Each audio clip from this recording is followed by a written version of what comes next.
Boa noite, graça e paz.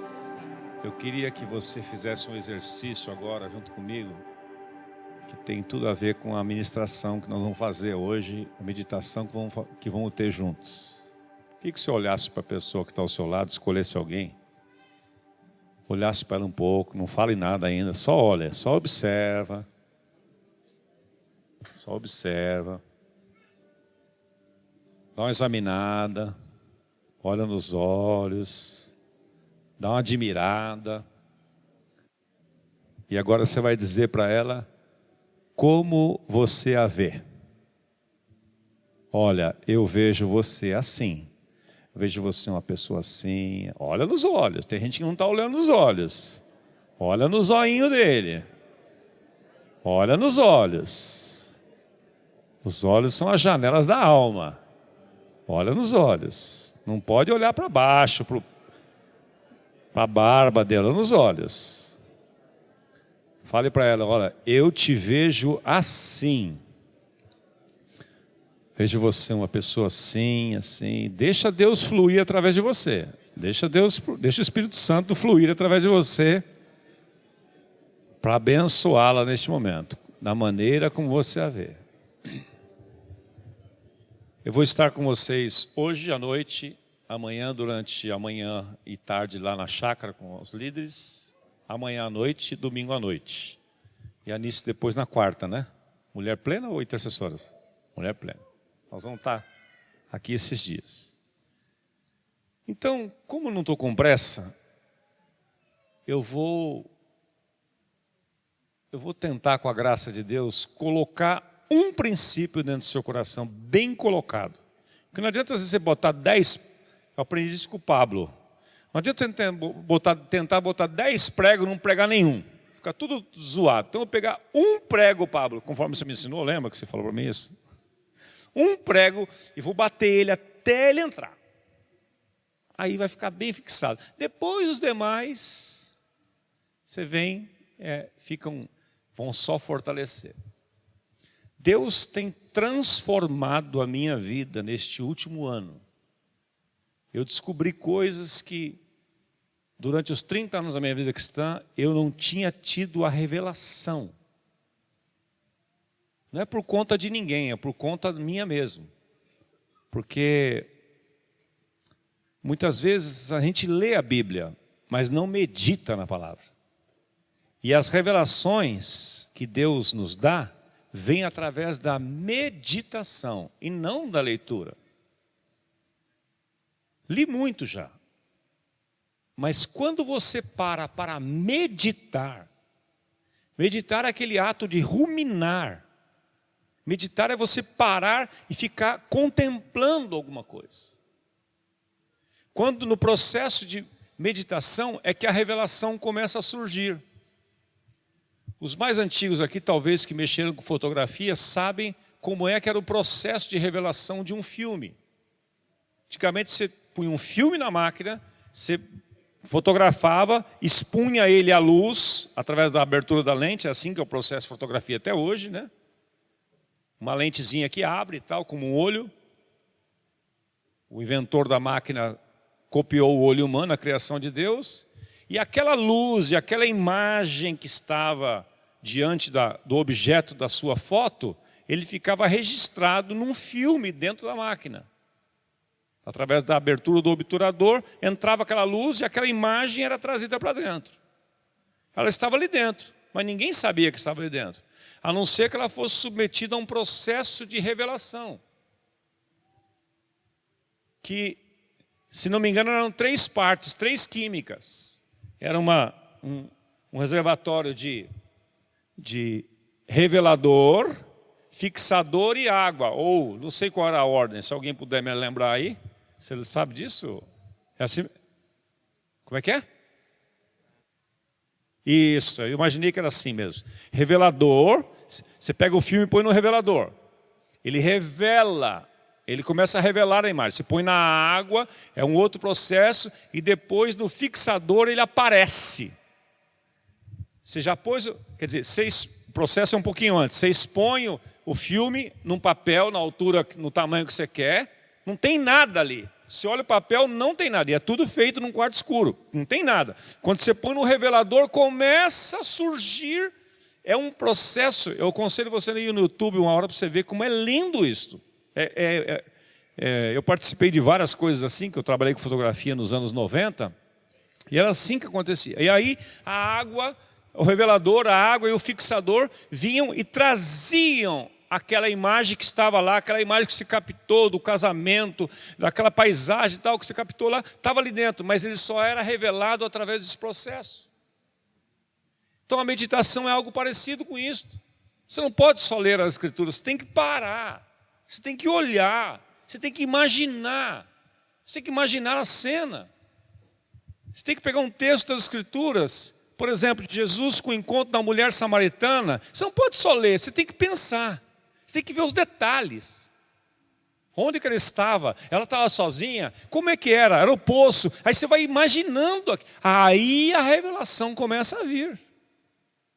Então, nesse processo de revelação, Deus tem me ensinado coisas maravilhosas, que para a minha vida têm sido assim, transformadoras.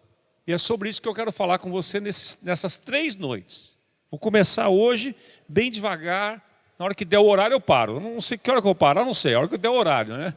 Então nós vamos trabalhar nisso. Então eu queria que meus amigos lá da projeção colocassem a primeira imagem para você aí de um slide. Você pode ler comigo, por favor? Uma mente... Eu fiz um exercício agora para que o seu irmão falasse para você como ele te vê. Depois da ministração, eu vou falar para ele falar para você como Deus vê você. Porque o nosso grande problema, nosso grande bloqueio, se eu pudesse dizer, é não nos vermos como Deus nos vê. Porque se você se visse como Deus te vê, você teria uma vida sobrenatural. Eu sei que o pastor Roberto trabalhou bastante aqui na questão se somos filhos, somos herdeiros, herdeiros de Deus e co-herdeiro com Cristo. Se com Ele sofremos, com Ele seremos glorificados. A versão da mensagem lá de Romanos 8:17 diz: se com Ele sofrermos, passaremos com Ele momentos inesquecíveis.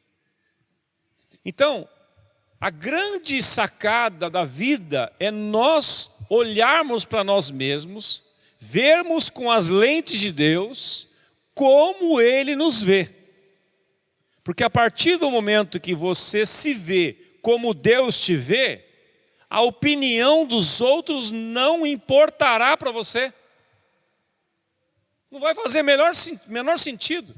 Podem dizer o que quiserem dizer de você. Você nunca mais será manipulado pela opinião alheia.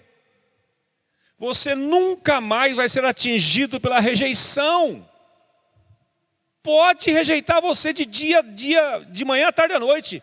Se você se vê como Deus te vê, aquilo está dentro de você. Aquilo que você carrega vai ser muito mais forte do que aquilo que tentam te atingir. Então eu queria trabalhar com essa questão no seu coração. Com essa questão. Uma mente renovada se vê como Deus vê. Como é que Deus me vê? Como é que o Pai me vê? Você já percebeu o quanto Jesus foi rejeitado quando ele esteve aqui na terra? Chamavam ele de comilão, de beberrão, de Beuzebu, de falso profeta, tudo quanto é coisa. Ele se abalava com aquilo? Não. Por que ele não se abalava? Porque ele tinha convicção, ele sabia como o Pai o via. Para mim, na minha cabeça, desde quando Jesus lá no momento do batismo, quando ouviu-se aquela voz, este é o meu filho amado em quem eu tenho prazer. Para mim, todos os momentos, todas as manhãs que Jesus era um cara de primícias, né? Toda manhã que ele ia estar com o Pai, eu creio que o Pai dizia a mesma coisa para ele. Ó, a missão hoje é essa aqui, você vai para lá. Ele era dirigido pelo Pai. E o Pai falava assim, ó, não se esqueça, hein? Você é meu filho amado em quem eu tenho muito prazer todo o prazer. Aquilo enchia o tanque emocional de Jesus. Ele saía para a rua, os caras podiam fazer o que quisesse com ele, não afetava em nada. Por isso que ele não reagia à opinião dos outros. Ele não era manipulado pela opinião alheia. Então, isto é o que Deus quer de nós. Isto é o que Deus quer de nós. Porque quando você não se vê como Deus te vê, você é manipulado por uma outra coisa. Além da opinião dos outros, você comete uma autossabotagem de se comparar aos outros. Você começa a ver rede social, começa a passar mal. Confessa para mim, quem já se sentiu assim? Eu não vou olhar não, confessa, levanta a mão só. Chegou um dia que eu parei de ver rede social. Eu estava meio frustrado com algumas coisas. Eu me lembro até hoje que eu estava saindo de Curitiba, eu estava no aeroporto esperando você ver rede social, mas aquilo começou a fazer um mal para mim. Porque eu comecei a me comparar. E aquilo disparou um gatilho dentro de mim. Eu falei, opa, tem alguma coisa que eu preciso resolver aqui. E eu comecei a então procurar saber como é que o Pai me vê. Como é que o Pai me vê? E aí eu fui sendo conduzido a um processo de libertação, de livramento. Eu não me importo mais com a opinião dos outros. Claro que tem momentos, depende de quem fala, o que fala, de repente mexe com você. Mas agora eu tenho os meus antídotos aqui dentro que eu aciono eles. Meus gatilhos positivos. Eu vou acionando eles para eles chassarem tudo isso. Então, a maneira como você se vê é muito determinante. Porque você pode ser manipulado pela opinião dos outros, ou você pode se comparar a outros. E aí se achar o pior. Então eu queria trabalhar com você nesse tema. Vamos lá para o primeiro texto aí. Olha que eu peguei uma versão da Bíblia de Jerusalém, uma Bíblia católica, edições paulinas, sobre a fé. Hebreus 11, de 1 a 3, diz assim nessa versão. A fé é uma posse antecipada do que se espera. A fé é um meio de demonstrar as realidades que não se veem. Foi por ela que os antigos deram testemunho. Pela fé, compreendemos que os mundos foram organizados por uma palavra de Deus. Por isso é que o mundo visível não tem a sua origem em coisas manifestas. Então, um dos maiores fundamentos da vida cristã, e que a gente às vezes acha que sabe, às vezes acha que já entendeu, é o fundamento da fé. E essa versão da Bíblia de Jerusalém diz que a fé é uma posse antecipada. A outra versão diz, ora a fé é o firme fundamento de coisas que se esperam e a prova das coisas que não se veem. Mas eu gosto dessa versão que diz que a fé é uma posse antecipada daquilo que se espera e um meio de demonstrar realidades que não se veem. Portanto, quando você olha para isto, e depois você vê o verso 2, onde diz assim, foi por ela que os antigos deram seu testemunho. Então, os antigos que a Bíblia relata, começa lá com Abel, Noé, Abraão e vai por aí fora, uma relação de heróis da fé, eles deram seu testemunho, eles viveram uma vida acima da normalidade, porque eles andaram em fé. E para eles andarem em fé, eles tinham que acreditar naquilo que Deus pensava deles. Acreditar naquilo que Deus pensava deles. E eles andaram assim. Eles se apropriaram imediatamente daquilo que Deus havia dito para eles. Firme fundamento. Firme fundamento. Vamos ver essa expressão agora um pouquinho diferente no próximo aí, por favor. Então agora voltei para uma versão mais comum, onde diz, você pode ler comigo lá, por gentileza? A fé é a certeza de coisas que se esperam. E hoje eu estava lendo um material que o cara dizia o seguinte, que a esperança, que esta palavra realidade, a palavra firme fundamento das coisas que se esperam, essa palavra esperança, para nós ocidentais tem uma diferença muito grande com os orientais, com o povo daquela época, com o povo bíblico. Porque enquanto para nós esperança é qualquer coisa que você espera, Você fala assim, eu espero que dê tudo certo. Eu espero que meu time seja campeão. Eu espero que... Mas você está falando de uma esperança que não é certeza. É um desejo humano. Mas não é assim que a Bíblia relata sobre a fé. Olha lá, esperança, neste caso da fé de Hebreus, não é um desejo por um resultado futuro que é incerto, e sim um desejo por um resultado que é totalmente certo, pois baseamos nossa confiança nas promessas de Deus. Então, quando você baseia, por que eu fiquei meditando nesse versículo várias vezes. Ora, a fé é uma posse antecipada das coisas que se esperam, um meio de demonstrar as coisas que não se veem. Ora, a fé é um firme fundamento das coisas que se esperam. Firme fundamento. Como é que você pode ter um firme fundamento em algo que você não sabe se vai acontecer? Como é que você pode descansar em algo que você não tem certeza? Mas a fé bíblica, a fé de Deus, ela te leva a esta convicção. Você começa a descansar naquilo que você não vê ainda materializado. Na próxima expressão, olha lá, fala da convicção.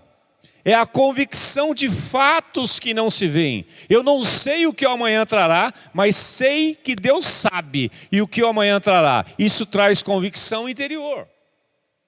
Então veja, fé é a certeza, fé é a convicção de fatos que não se veem. Como é que os antigos viam isto?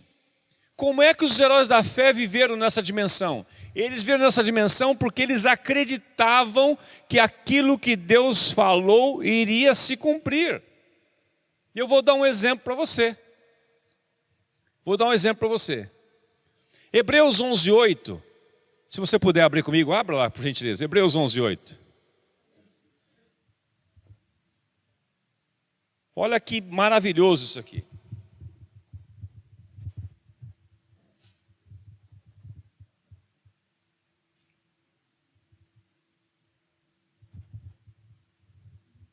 Fala do patriarca Abraão. Pela fé, Abraão, quando convocado, quando chamado, obedeceu e dirigiu-se a um lugar que no futuro receberia como herança, embora não soubesse para onde estava indo ou estava sendo dirigido.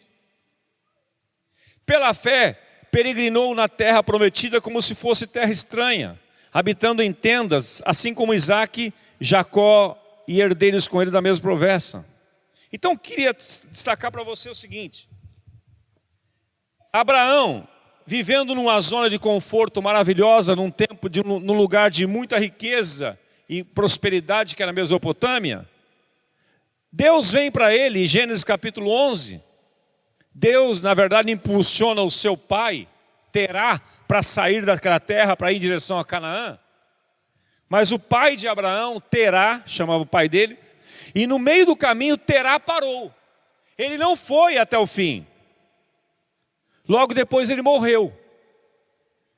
Deus vem a Abraão e repete para ele. Deus vem a Abraão e impulsiona ele. Abraão, sai da tua terra, do meio da tua parentela, para uma terra que eu te mostrarei. Vou parar o versículo aqui porque eu vou dividir ele em duas partes. Gênesis 12. E aí, Hebreus, isto lá atrás na vida. Aí o estudo de Hebreus conta a história de trás para frente. Ele diz assim: Abraão, quando foi chamado, obedeceu indo. Diz a versão revista e corrigida. Obedeceu indo e saiu sem saber para onde ia. Como é que ele fez isto? Pela fé. Porque a fé é o firme fundamento das coisas que se esperam e uma prova das coisas que não se veem. Foi por ela que os antigos deram grande testemunho. Então, quando Abraão teve certeza de que Deus falou, ele obedeceu na hora.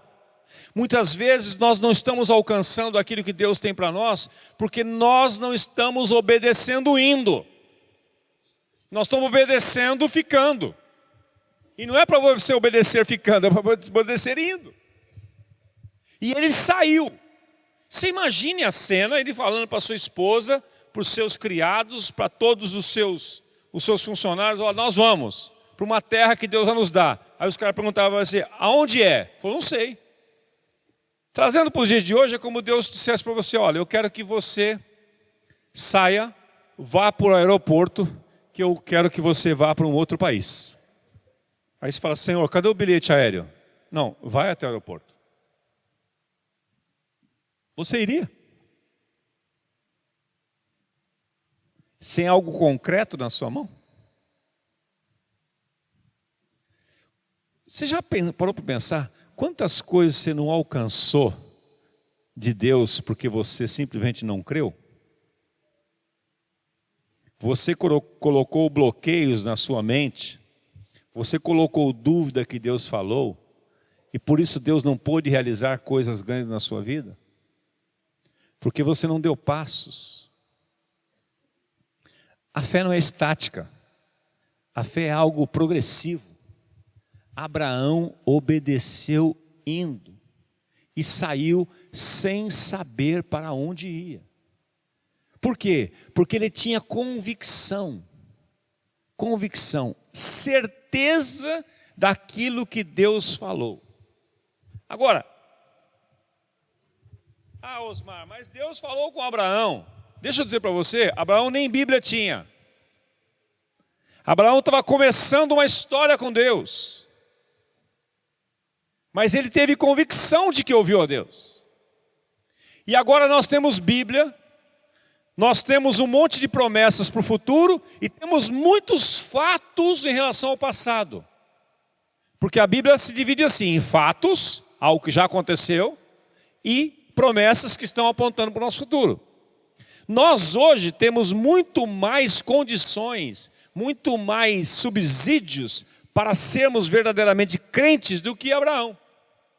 E nós muitas vezes estamos vivendo uma subvida, uma vida muito aquém daquilo que Deus tem preparado para nós, porque simplesmente esse princípio básico da vida cristã, nós não estamos agindo nele, com fé.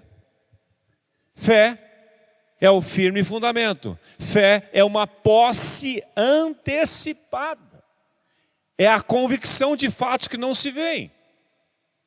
E Abraão saiu sem saber para onde ia. E agora eu queria que você abrisse comigo, voltasse aí para Hebreus 11:3, que eu queria destacar para você um outro ponto importante sobre a fé. Um outro ponto importante. Versículo 3. Pela fé compreendemos ou entendemos que o universo foi criado por intermédio da palavra de Deus. E aquilo que pode ser visto foi produzido a partir daquilo que não se vê. Vou ler de novo. Pela fé entendemos, compreendemos que o universo foi criado por intermédio da palavra de Deus. E que aquilo que pode ser visto hoje foi produzido a partir daquilo que não se vê. Então veja, alguém estava lá na criação do mundo para ver Deus fazendo as coisas? Não tinha ninguém, a não ser o Pai, e o Filho e o Espírito Santo. Por isso que há uma luta no mundo hoje. Hoje já os cientistas acabaram se convertendo, muitos deles, e se rendendo que o mundo foi criado pelo poder da palavra de Deus, porque é uma coisa perfeita, não é uma explosão, um Big Bang que criou todas as coisas. Mas nós não estávamos lá. Mas é um fato que nós não vimos. Então, nós precisamos abrir a nossa mente e começar a imaginar as coisas. Porque a fé, ela projeta você para um mundo de imaginação. Pela fé entendemos que os mundos foram criados pela palavra de Deus. Ora, a fé é a certeza, é uma prova, a fé é uma posse antecipada. Então é algo que está lá no futuro, que você traz para o presente. Como é que você faz isso? Pelas promessas de Deus. Você começa a olhar aquilo que Deus falou para você, o exemplo que eu dei para Silvana, né? Silvana falando do Enzo Gabriel. Ele tem 6 anos hoje. Mas eu disse para ela, olha, isso vai acontecer na sua vida. Então ela tem que olhar o Enzo Gabriel como um ministro, como um homem de Deus. Ele ainda não é, ele é um menino, mas cada vez que ela olhar para ele, ela tem que olhar para ele e dizer isto e profetizar isto. Ela está trazendo a realidade daquilo que está lá na frente para hoje. Isso vai trazer descanso para ela. Talvez o Enzo Gabriel vai passar por lutas na sua adolescência, vai passar por momentos de rebelião, momentos de crise de identidade, mas ela vai dizer para ele, não, você é um homem de Deus. Ela está imaginando ele lá na frente. Deixa eu dar um exemplo para você. Eu me converti aos 23 anos. E naquela oportunidade, eu falei agora há pouco da minha mãe aqui, naquela oportunidade era perto do mês do dia das mães, e eu pensei em comprar um presente para minha mãe, para honrá-la. Eu nunca tinha entrado numa livraria cristã com produtos evangélicos, nunca tinha entrado. Por quê? Eu fui criado na igreja, junto com a minha mãe, dos 6 aos 13 anos. Como eu vivia num lar dividido, que meu pai não era cristão, então minha mãe perdeu o apoio, num certo sentido, de me conduzir no caminho certo. Como meu pai não participava, meu pai não cria em nada, então eu me escorei nele. E um lar dividido é assim, é um perigo. Não havia uma concordância. E aí eu me desviei dos caminhos por 10 anos. Me rebelei totalmente. Mas a minha mãe, que havia plantado a palavra de Deus dentro do meu coração, continuou crendo no que Deus havia prometido a ela. E quando eu tinha 23 anos, eu fui nessa livraria, comprei uma Bíblia para ela, uma Bíblia moderna, que tinha um lançamento que tinha saído naquela época, as palavras de Jesus em vermelho. Eu falei, minha mãe vai pirar nessa Bíblia, né? Vou abençoar ela. Comprei aquela Bíblia, fiz o papel de presente e entreguei para ela. Ela me agradeceu e no dia seguinte, ela estava com a Bíblia em cima da mesa da cozinha, na hora que eu levantei, ela falou, filho, eu estou muito feliz com a Bíblia que você me deu, mas eu não quero recebê-la. Eu falei, uai, por quê, mãe? Porque eu quero que essa Bíblia volte para a sua mão, porque é uma Bíblia de estudo, porque eu hei de vê-lo como um pregador do Evangelho. Eu devia ter meus 20 anos, por aí. Passado o tempo, aquilo aconteceu. Mas ela me viu antes. Como que ela viu? Pela fé. Pela fé em quê? Na promessa de Deus. Isaías 65, 23 diz, vocês pais, não trabalharão em vão, não terão filhos para calamidade ou para perturbação, todos os seus filhos serão discípulos do Senhor, e a paz dos seus filhos será abundante. Minha mãe pegou essa promessa e começava a declarar. Eu fui o pior da família, eu fui o mais rebelde de todos, mas ela creu. E ela profetizou isto, e aconteceu na minha vida, porque ela foi lá no futuro, ela pegou uma promessa, foi lá no futuro e começou a declarar de lá para cá. É o firme fundamento das coisas que se esperam. E a fé lida com a nossa imaginação. Presta atenção nesse conceito aqui, ó. A fé vai lidar com a sua imaginação. E muitas vezes, não sei por que cargas d'água, nós paramos de imaginar coisas. Nós ficamos tão naturais que a gente não imagina mais nada. E Deus é um Deus que nos deu imaginação. Ou seja, você sonhar com algo que está lá no futuro. Eu quero dar um exemplo para você que eu aprendi esses dias com um cara que é fantástico. Walt Disney. Dizem que quando a primeira montanha-russa que foi criada por ele, na inauguração ele tinha morrido um tempo antes. E aí alguém chegou naquela cerimônia, naquela solenidade de inauguração, chegou para a esposa dele, fez uma cara de triste e disse para ela assim, puxa, eu estou lamentando aqui o senhor Walt Disney não estar aqui para ver esta maravilha que ele imaginou. A esposa disse para ele assim, você está equivocado, ele viu. Ele não só viu isso, ele viu outras coisas que ainda não aconteceram. Veja, se você pode imaginar, você pode ver. Eu quero desafiar você a sair daqui nessa noite pensando em coisas que você parou de imaginar. Talvez alguns de nós aqui, por causa da circunstância atual, por causa do seu momento atual, por causa do momento que vive a sua família, os seus filhos, você parou de imaginar o futuro para eles. E quando você para de imaginar um futuro, de acordo com aquilo que Deus tem para eles, você começa a viver escravo do presente. Você começa a olhar somente as circunstâncias. Isso acontece muito em relação dos pais em relação aos seus filhos. O filho está passando por aquele momento bad da vida, né? Mal pra caramba. E você começa a reagir em cima daquilo. Não, você tem que parar e olhar lá na frente. E começar a imaginar o que ele vai ser. E a partir daquilo, você tem que fazer com o seu filho o que você fez com o seu irmão, com o seu marido, com a sua esposa do seu lado agora aí. Você tem que começar a declarar como você o vê. Porque Isaías 57 diz que Deus cria o fruto dos nossos lábios.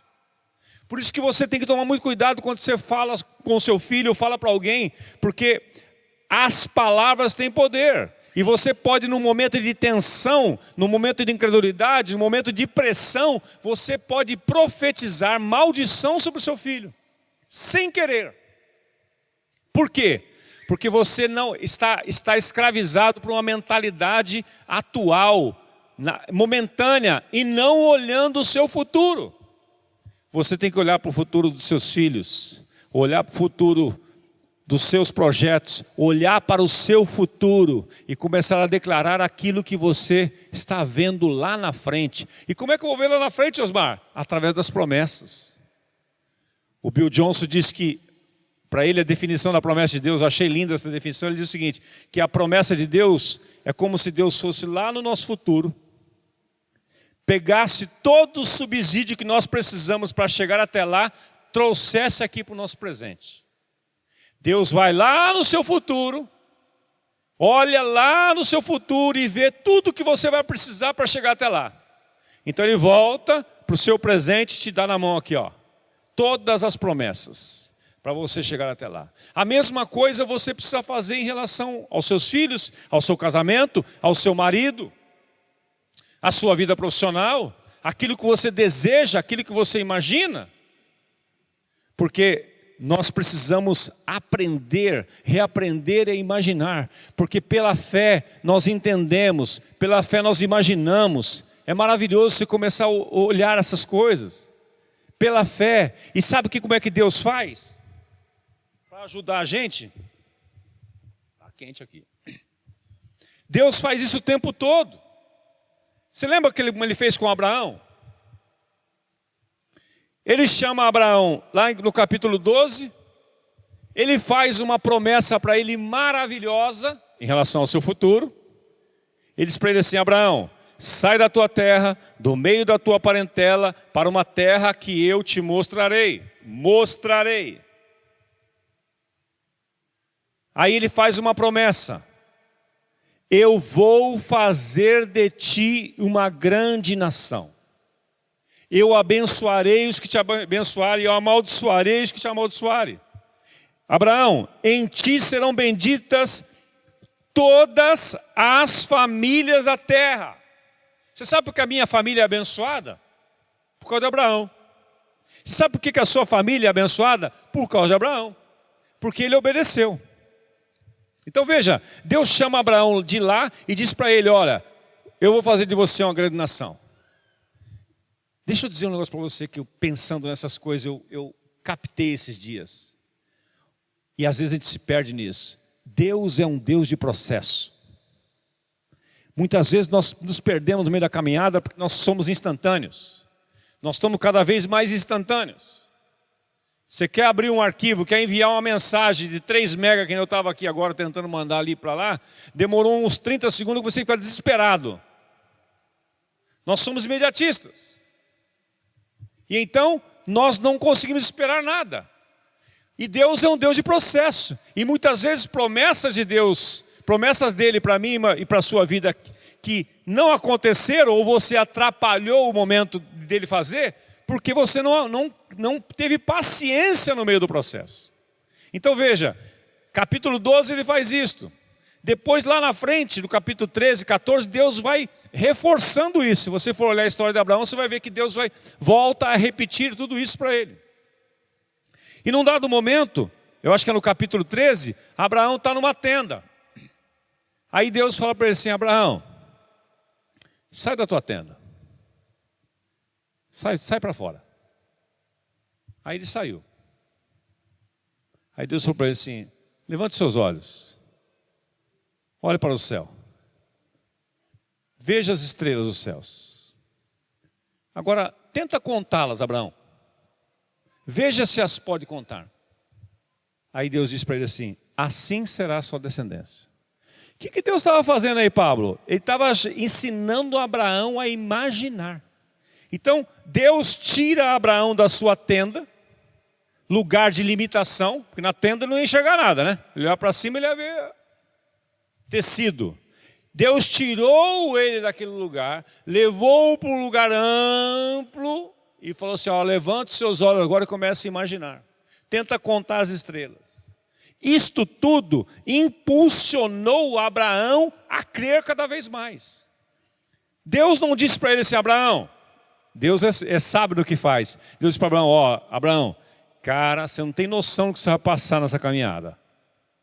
Vai ter uns reis querendo matar você, querendo usar sua mulher. Deus não falou isso para ele. Porque Deus é um Deus de processo. Deus apontou para ele as coisas que ele podia, entre aspas, inspirá-lo a caminhar na fé. E é assim que nós devemos agir em relação a nós, é assim que nós devemos reagir em relação ao futuro dos nossos filhos, das pessoas que estão ao nosso lado. Você tem que inspirá-las. Você tem que tirar as pessoas da sua zona de conforto, ou você mesmo sair da sua zona de conforto, sair da sua tenda, olhar para cima e olhar para o alto e começar a imaginar. Começa a se imaginar. Comece a se imaginar. Se você pode imaginar, você pode crer, você pode ver. Deus deu essa capacidade para nós. E muitas vezes nós não usamos. Nós andamos tudo cabisbaixo, olhando para baixo, olhando para aqui e agora. E não vemos aquilo que Deus tem para nós no futuro. Se você é um engenheiro, por exemplo. Se você é um engenheiro, quando você passa por hoje eu andei com o Roberto por aqui, nós não somos engenheiros, mas nós somos sonhador. Nós passamos por algumas áreas gigantes aqui em Foz do Iguaçu. E nós começamos a imaginar coisas naquele lugar. Isso é maravilhoso, gente. Os animais não podem fazer isso, só os homens. Comece a imaginar, comece a sonhar com aquilo que Deus tem para você, para a sua casa, para os seus filhos, para o seu futuro, para o seu ministério. Comece. Muitas vezes você não observa isso, e algumas vezes Deus está falando com você através da imaginação, e você acha que é da sua cabeça, e muitas vezes não é. Muitas vezes você olha para uma pessoa, você olha para uma situação, você olha para alguma coisa e viaja naquilo. Fique atento que pode ser Deus dando uma direção para você, mostrando algo para você. Isso é um processo de fé. Deus fez isso com Abraão. Deus fez isso o tempo todo com Abraão. Depois, um outro dia, Deus falou para ele assim: Abraão, olha agora para a areia do mar. Tenta contar os grãos de areia aí. Assim será a sua descendência. Deus estava levando ele a imaginar. E eu quero que você saiba o seguinte, que muitas coisas que Abraão imaginou, ele não viu concretizando. Ele morreu sem ver. Mas ele morreu feliz e sonhando. Agora eu entendo que nessa caminhada de Abraão, por tantas coisas que aconteceram, por isso que chega no capítulo 22 de Gênesis, quando Deus pede a ele Isaque em sacrifício, ele não titubeou. O nível de confiança dele em Deus era tão grande, que ele profetizou. Abra comigo lá Gênesis 22, vamos olhar essa questão. Versículo 1. Depois dessas coisas, pôs Deus Abraão à prova. e lhe disse: Abraão. E ele respondeu: eis-me aqui. O cara estava pronto toda hora, né? E esse lhe respondeu: eis-me aqui. Acrescentou Deus: toma o teu filho, teu único filho, Isaque, a quem amas. Deus sabe tudo, né? Toma o teu filho, eu sei que ele é único. Abraão, eu sei que você tem um filho único. Você não vem argumentar comigo: ah, Senhor, é o único filho, eu vou matar ele. Não, eu sei que ele é único, eu sei que você ama. Vai à terra de Moriá. E Abraão, faz um negocinho ali para nós, simples. Oferece-o em holocausto ali. Será que Abraão aqui não sabia o que Deus estava falando? Sabia ou não sabia? Sabia. Porque ele era sacerdote. Ele sabia claramente que Deus falou para ele assim: ó, seguinte, eu quero que você sacrifique o seu filho.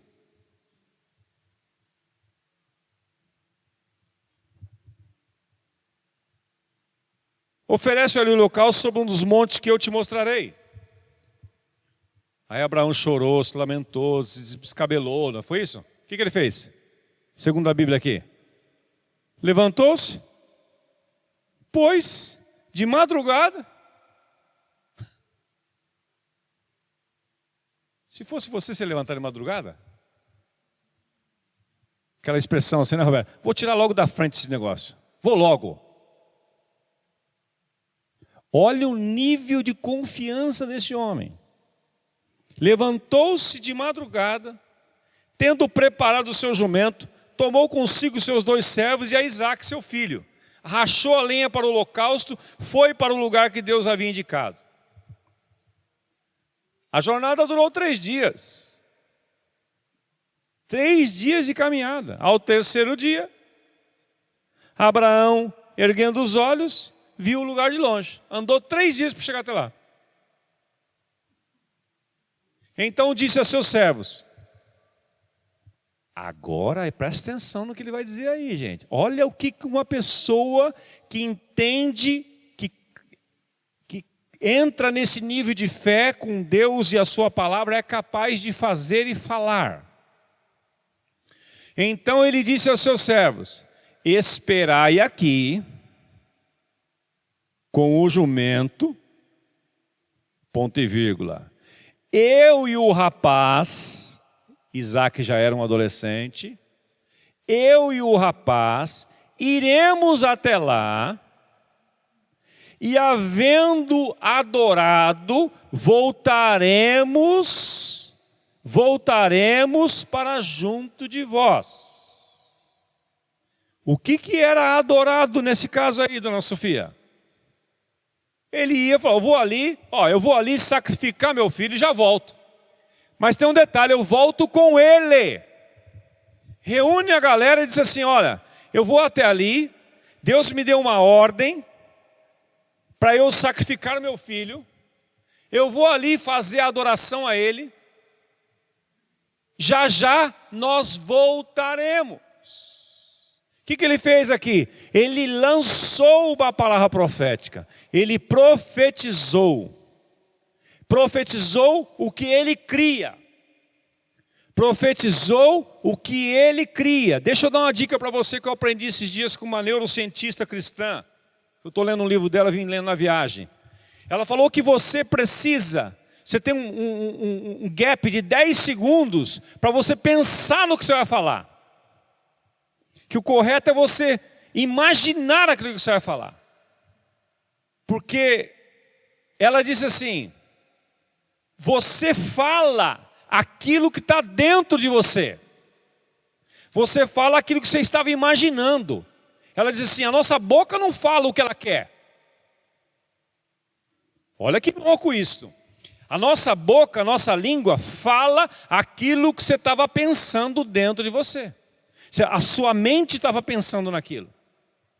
E aí então, sai. Então ela falou assim: quando você for falar, pensa um pouquinho. Eu estou aqui ilustrando melhor o que ela quis dizer, né? O que eu aprendi para mim. Agora com a minha autoridade. Eu tenho que pensar aqui, ó. Eu vou dizer para o Pablo algo. Vou encontrar com o Pablo, vou lá ter uma conversa com ele, preciso confrontá-lo de alguma coisa e tal. Então eu tenho que pensar. Olha, então eu vou falar para o Pablo isto que eu vou falar para ele vai gerar isto. Porque aquilo que eu falar pode gerar algo na vida dele para o restante da sua existência. Aquilo que você falar para o seu filho, aquilo que você verbalizar. Porque Provérbios 18, 21 diz que a morte e a vida estão no poder da língua. Bem-aventurado aquele que sabe usá-la, porque comerá do seu fruto. Então nós precisamos pensar bem, antes de falar, no produto que vai gerar aquela palavra. Quando você disser para o seu filho, você é um inconsequente, você é um burro, você estará profetizando isso sobre a vida dele.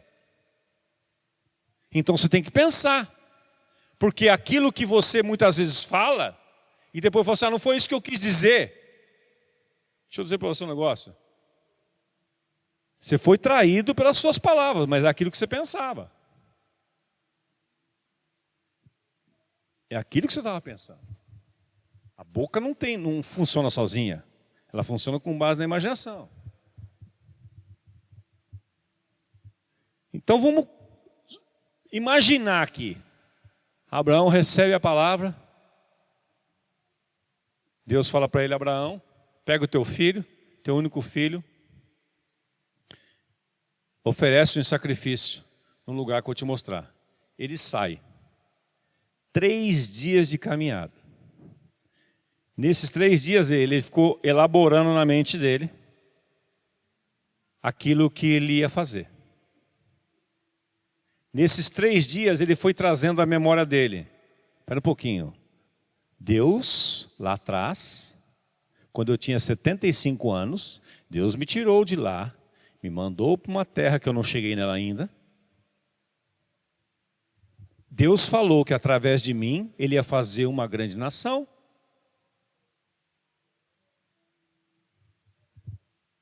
Quando eu quis gerar uma grande nação através do herdeiro da minha casa, Deus falou, não, é de ti que vai nascer.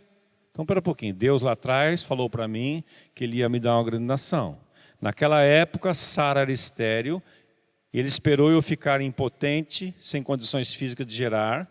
O tempo passou, Deus me deu esse filho, eu gerei um filho antes, deu problema, está dando problema até agora, mas Deus me deu esse filho, prometeu que era esse o meu descendente, e agora Deus está pedindo para eu sacrificá-lo.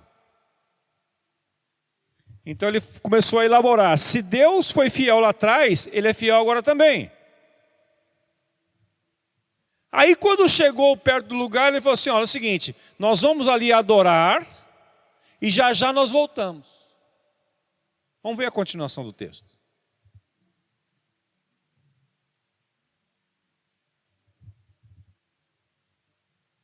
Verso 6. Tomou Abraão a lenha do holocausto e a colocou sobre Isaque, seu filho. Ele, porém, levava nas mãos o fogo e o cutelo, o machado aqui, para fazer o sacrifício. Assim caminhavam ambos juntos. Quando Isaque disse a Abraão, seu pai, meu pai, respondeu Abraão, eis-me aqui, meu filho. Perguntou-lhe Isaque, tem alguma coisa estranha aqui, pai? O que foi, filho? Eu estou vendo aqui a lenha, eu estou vendo o fogo, mas eu já vi essa cena, já vi o senhor fazer isso outras vezes, não está faltando nada, não?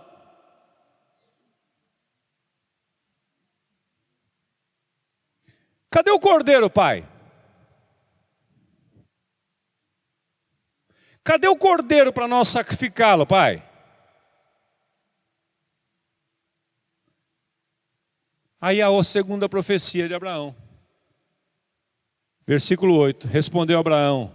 O que Deus respondeu para Isaque? Vamos ler juntos aí? Deus proverá para si, meu filho, o cordeiro para o holocausto. E seguiam juntos. Não parou. Continuou indo no processo. Chegaram ao lugar que Deus havia designado.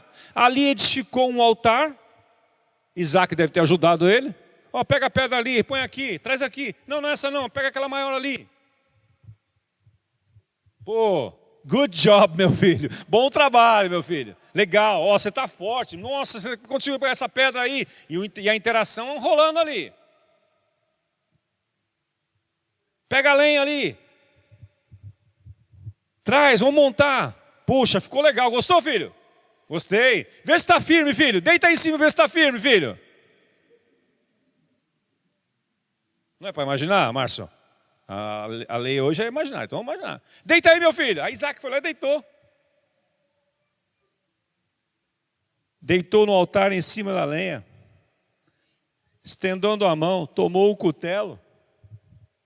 Tomou o machadinho assim, ó. Pôs aqui atrás. E aí, filho? Tá firme? Tá legal aí? Pegou o cutelo, a hora que ele levantou o machado para sacrificar o seu filho. O cordeiro gritou, preso no arbusto. Vamos voltar para Hebreus 11 de novo. Você vai ver o final da história e nós vamos parar por aqui para não ficar cansativo para você. Hebreus 11. Você vai sair daqui hoje, não vai querer nem dormir, ficar imaginando, deitar na cama, ficar imaginando coisa. E amanhã você vai contar para nós. Amanhã vai ser noite de testemunho aqui. Quero ver o que Deus vai fazer na sua vida. Veja aqui, ó. Hebreus capítulo 11, versículo 17. Pela fé, Abraão, no tempo em que Deus o pôs à prova, o expôs à prova. O que está escrito aí restante? Ofereceu Isaque como sacrifício. Ele ofereceu ou não ofereceu? Ofereceu.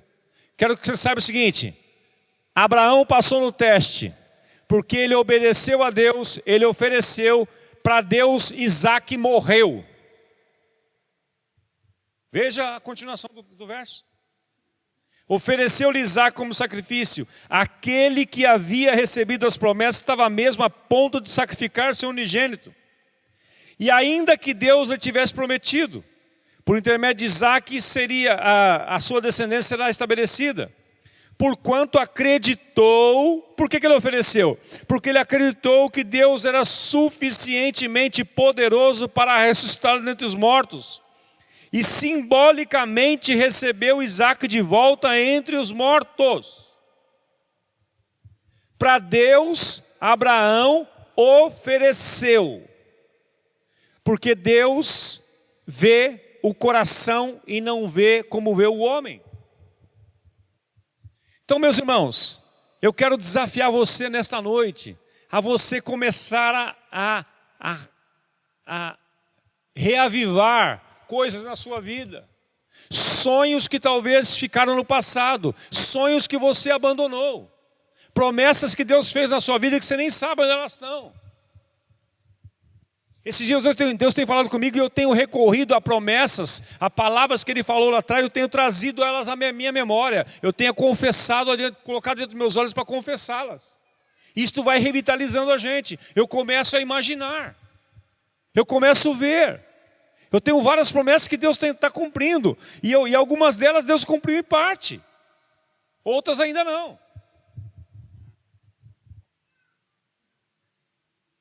Anos atrás, nós passamos por problemas sérios com nossos filhos.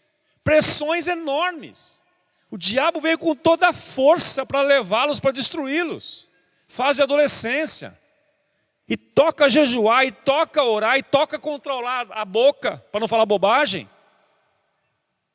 Porque nosso ímpeto era de falar um monte para eles.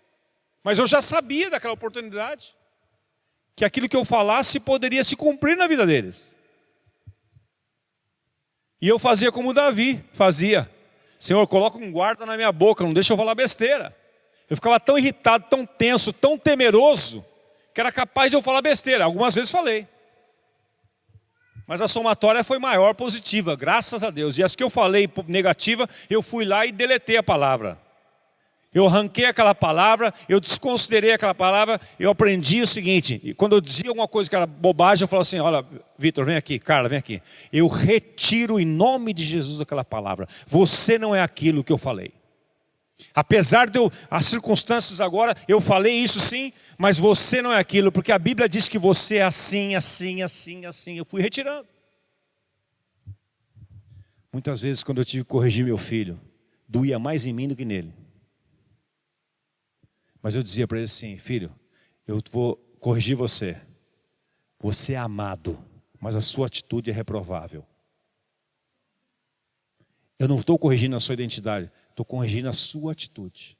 Você é amado. E eu estou fazendo isso para gerar em você um caráter de um homem de Deus. Pegava a varinha e... Ele gostava? Não, ficava bravo comigo. Revoltado. Esperava ele passar a revolta e falar: vem aqui dar um abraço no pai agora. Com a minha limitação pequena, eu pude imaginar o futuro e começar a profetizar sobre eles. Então eu quero nesta noite, encerrando aqui para não estender muito, levar você, e amanhã a gente continua, que amanhã eu quero mostrar para você como é que Deus te vê. Como é que Deus te vê. Então eu queria levar você, nesta noite, a começar a buscar nos seus arquivos promessas que Deus te deu, sonhos que Ele te deu. Sonhos que Ele te deu. Osmar, mas não sei se é sonho meu ou dele. Viaja mesmo assim. Porque se não for um sonho dele, ele vai corrigir no meio do caminho. Se tiver uma motivação errada, ele vai corrigir no meio do caminho. Mas Ele deu a você a liberdade de você sonhar. Então não tenha medo, não. Eu queria que você fosse para sua casa pensando nisto. Quais as promessas que Deus tem me dado e que ainda não se cumpriram? Quais são elas? Onde estão arquivadas? E fosse aos seus arquivos e trouxesse. E amanhã, talvez eu entreviste alguns de vocês aqui. Qual é a promessa que você saiu daqui hoje? Eu vou perguntar para você amanhã. Que chegou na sua casa que Deus te lembrou. Qual é a promessa que Deus te deu algum tempo atrás e você já viu se cumprindo?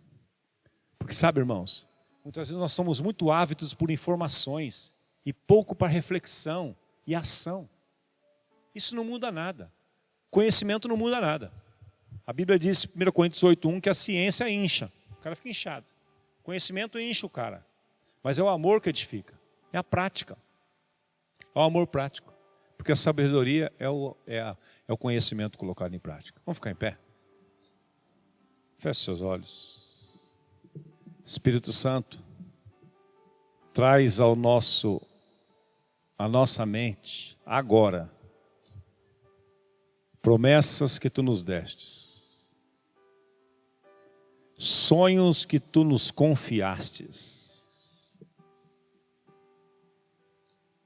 que ainda não se cumpriram na nossa vida ou se cumpriram em parte.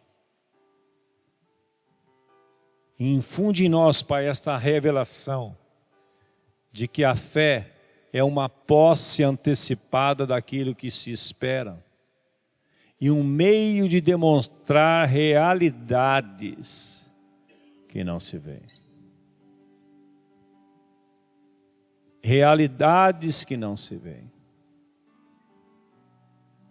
Espírito Santo, vem arejar a nossa mente. Vem remover todos os bloqueios que a religião impôs sobre nós. Vem remover bloqueios que as pessoas colocaram na nossa vida. Venha remover. Venha remover. Em nome do Senhor Jesus Cristo. E venha trazer à nossa memória, como disse Jeremias, aquilo que pode nos dar esperança. Venha trazer à nossa memória que as tuas misericórdias não têm fim. Elas são novas a cada manhã. Vem revigorar a nossa mente. Vem levar a nossa mente a ser uma mente transformada. Vem transformar-nos pela renovação da nossa mente. Porque só assim conseguiremos experimentar, provar, perceber, apropriar-se, desfrutar da tua boa, agradável e perfeita vontade. Como Abraão, Senhor, que nós tenhamos esta fé inabalável, Esta fé que começa a imaginar aquilo que Deus fez. E não teme as provas. Porque, como dizia Paulo, nós não andamos pelo que vemos, mas andamos pela fé. Andamos pela fé.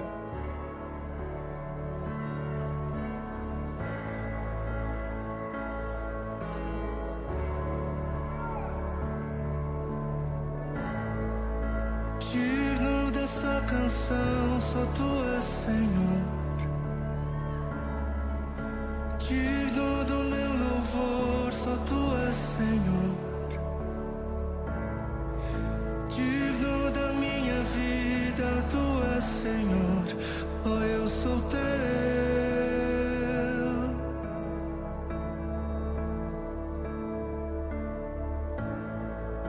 Nome que é sobre todos é o teu Jesus.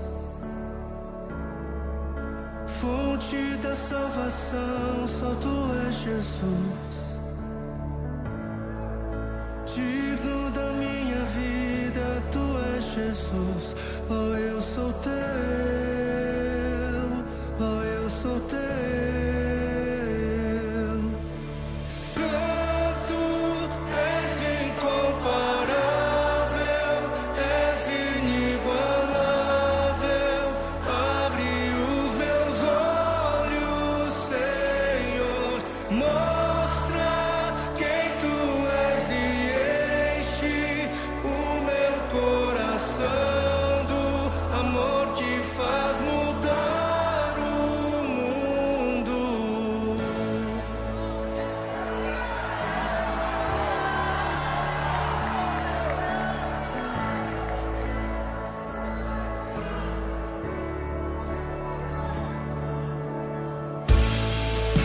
Digno desta canção, só tu és Senhor. Digno do meu louvor, só tu és Senhor. Digno da minha vida, tu és Senhor.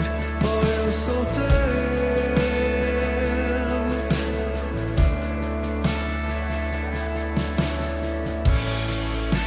Nome que é sobre todos é o teu Jesus. Fonte da salvação, só tu és Jesus.